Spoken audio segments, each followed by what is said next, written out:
Göyçə alçası qədim zamanlardan bəri yalnız Naxçıvanda becərilib. Lakin son illər Respublikamızın digər regionlarında da yetişdirilir.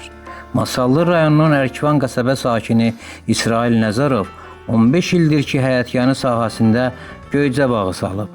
İlk dəfə ana tingləri Naxçıvandan gətirib. Sonradan zalaq üsulu ilə ağacların sayını artırıb. Bağda 250 ağacın hər biri damla üsulu ilə suvarılır. Təsərrüfat sahibi deyir ki, ilk 4 il bağa yalnız aqrotexniki qulluq göstərib. 10 ildən artıqdır ki, ağaclar meyvə verir. Bağban tingçilik ilə də məşğuldur. Həyətində müxtəlif növ ağaclar var. Naringi, gilas, ərik, gavalı, badam, xar, şah və yapon tutu.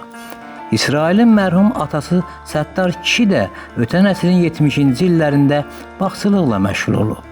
Ərkivanda ilk dəfə naringi bağını o salıb.